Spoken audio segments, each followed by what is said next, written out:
On this lesson I'm going to show you working up a smooth surface. In this case I'm going to do an onion, but without using any solvents or Scotch tape or anything, just pure coloured pencil. I'm working on Bristol board, so it's very smooth, it's got hardly any tooth, and I'm going to work up using very, very fine layers, lots of them, to get the same effect. So I'm starting off just with cream, and I'm going to give it an all over glaze in cream.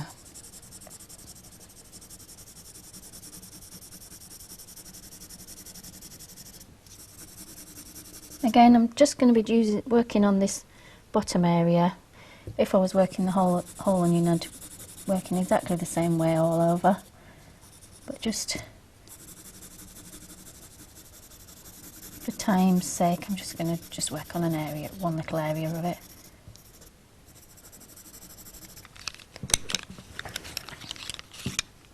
Moving on to goldenrod. This colour's called, it's like an ochre orange colour.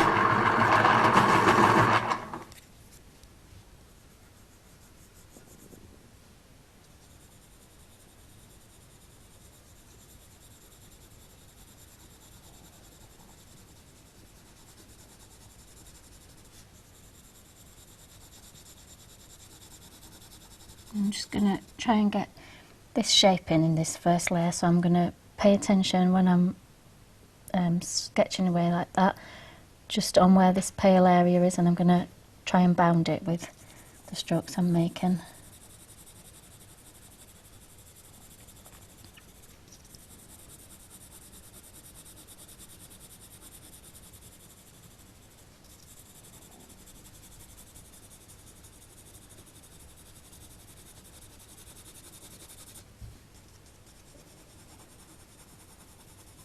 You can see I'm not applying much pressure, and I'm being quite controlled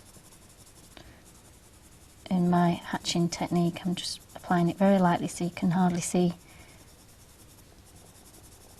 the marks from it. What I'm after is a very uniform layer built up.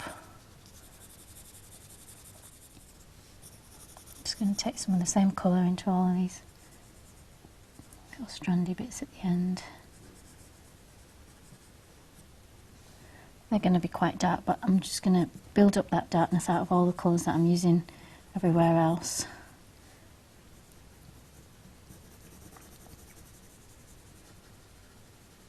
Now I'm going to go over again, because obviously this area here is the shadow area that gives it its round shape. So I'm going to put another layer on there.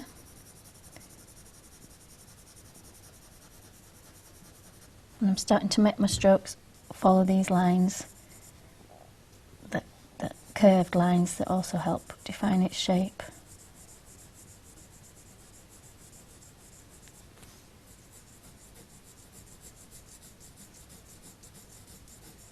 So when you're working without, when you know you're not going to be using a solvent or anything that will do the blending for you, you very much have to keep it as a focus in your mind that you're going to work this way in very lightly applied layers, so that the blending is done physically by how much pressure you're using and which colours you overlay onto which.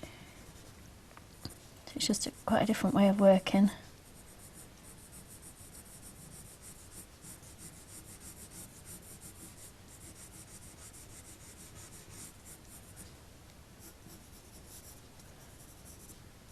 Just at this point I'm going to go in and mark out these lines, because the graphite ones I've put on are starting to get a bit lost.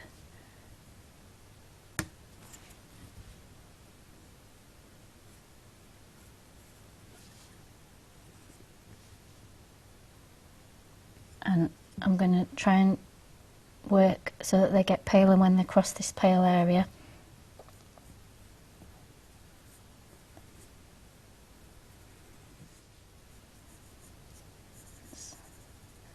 Some that are sort of less obvious, but I'm going to use a little kind of smudged line effect on the ones in between.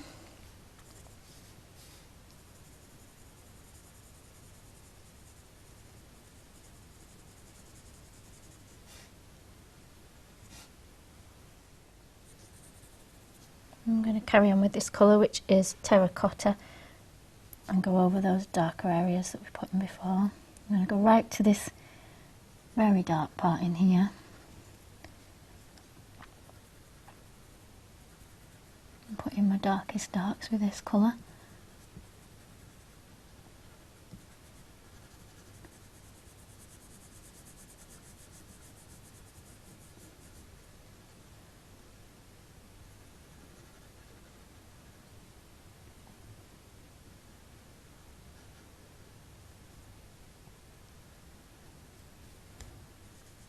Again, using that colour in these areas that are going to be made very dark.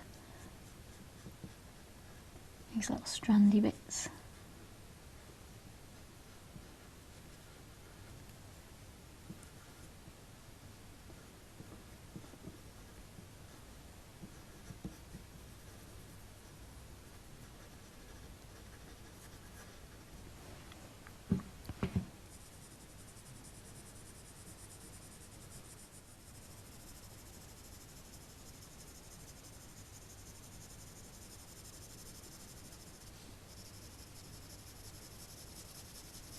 So just in the same way, carrying on, building up this shape, preserving my highlights, and very lightly applying this so that it blends with the previous layer.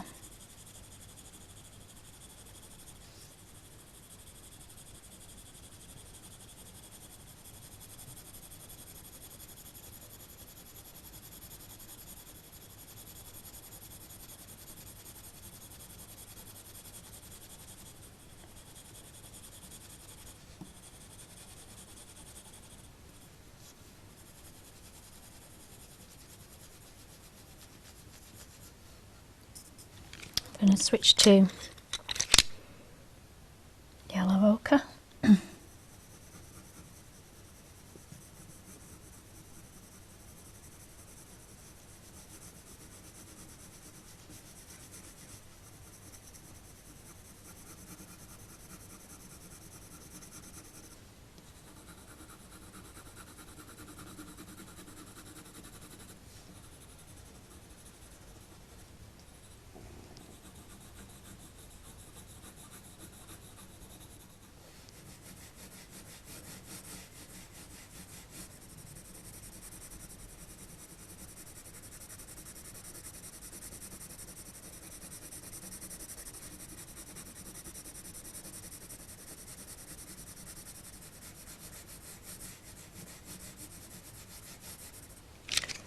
Just underneath there's a bit more of a bluish tone to it, so I'm just going to very faintly use indigo blue.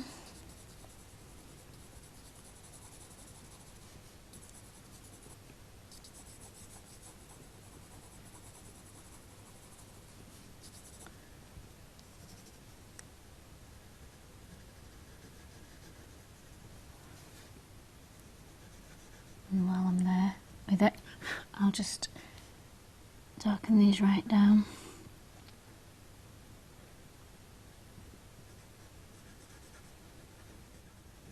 And that looks really blue there, but it's going to be fine because I'm going to put some purple and red over the top, which will change it.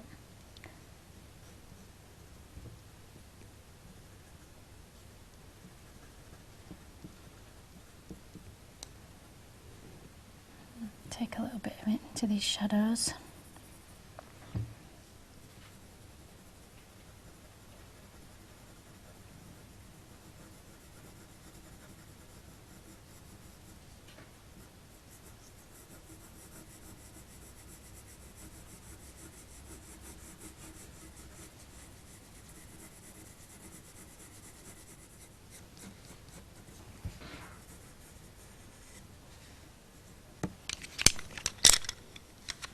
Like I said, next purple. Just take the blue out of the blue. Make these darks really dark.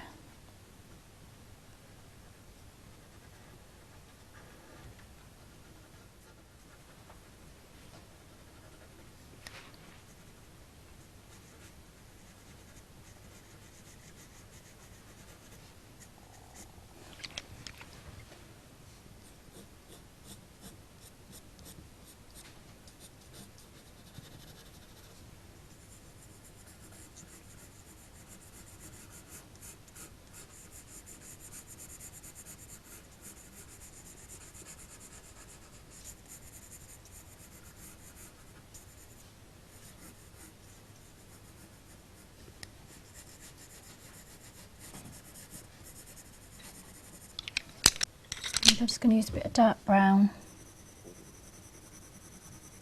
just a very, very light layer.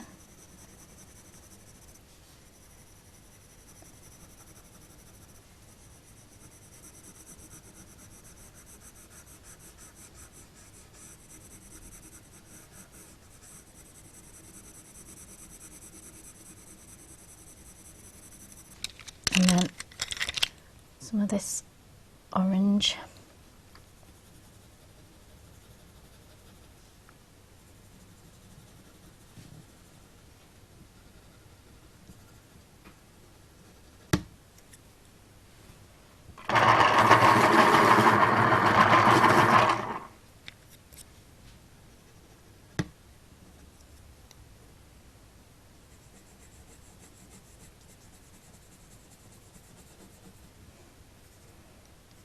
Orange must be one of the softer pigments. It seems to be snapping a lot, some of them.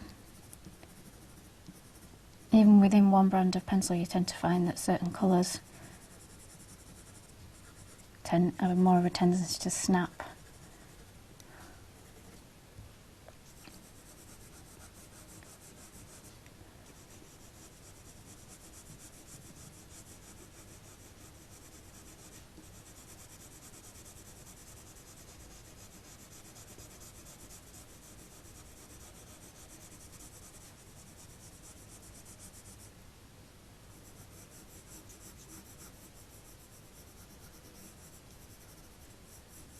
So I'm still always thinking around these areas of preserving those highlights.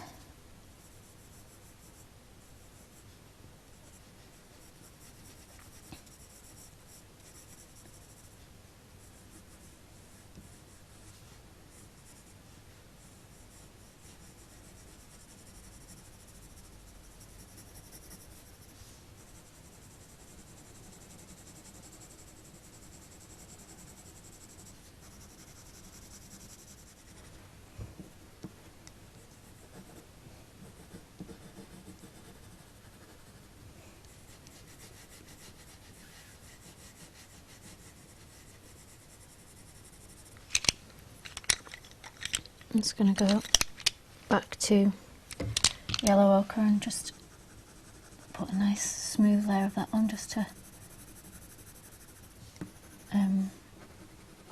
cover up any slight marks I've made in my hatching.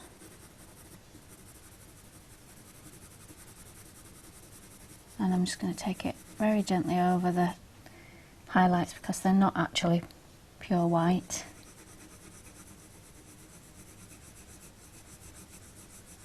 I'm going to do it in a circular motion like that to try and keep the centres of them paler.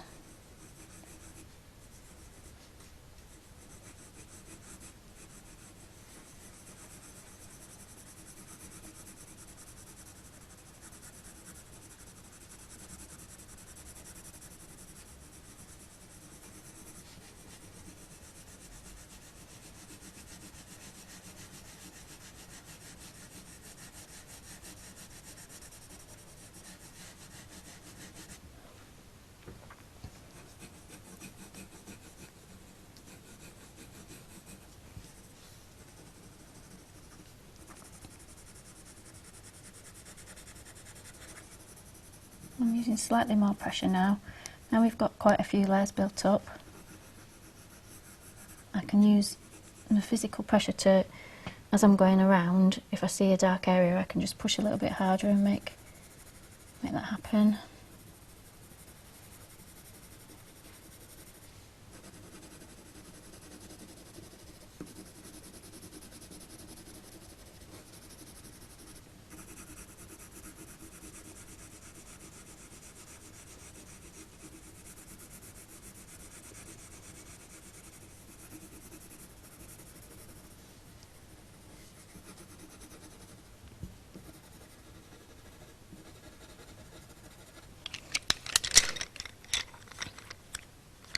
Just going to use a bit of dark brown in this papery bit.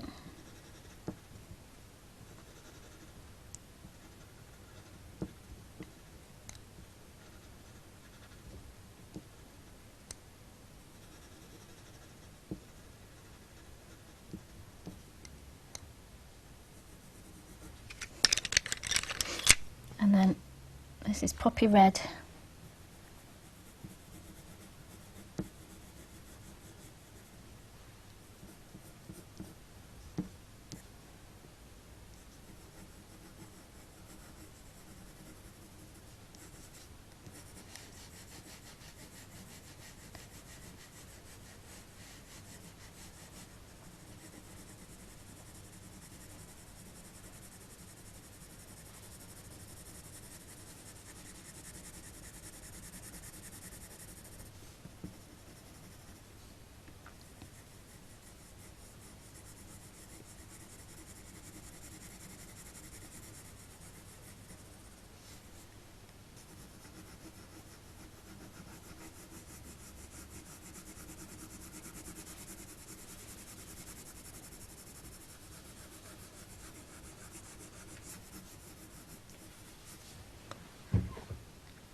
Obviously, working this way, it does take quite a bit longer than working with the solvents, but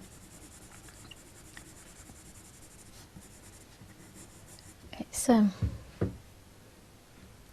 it depends what effect you're going for, really.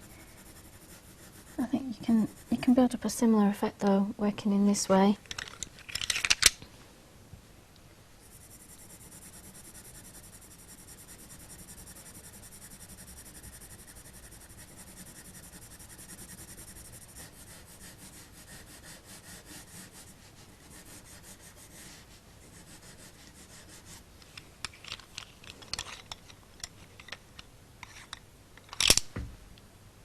Back to yellow ochre again.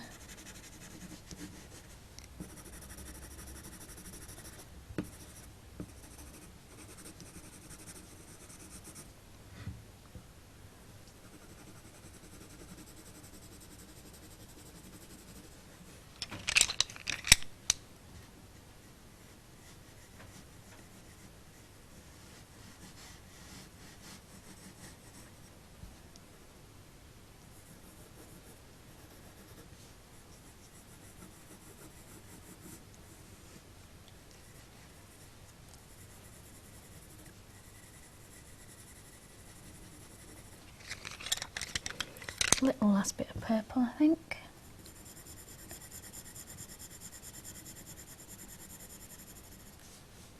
Just to bring the tonally make it right. Just a bit darker up there.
Just still think those highlights are a little bit too glaring.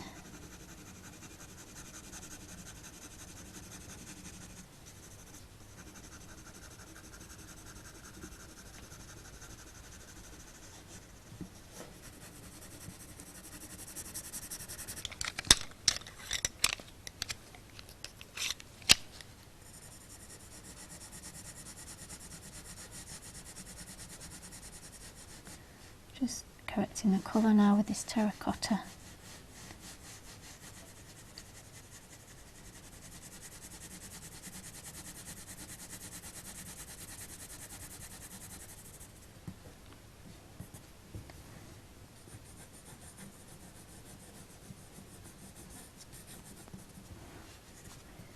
I think I'm getting to the point where I'm happy with that.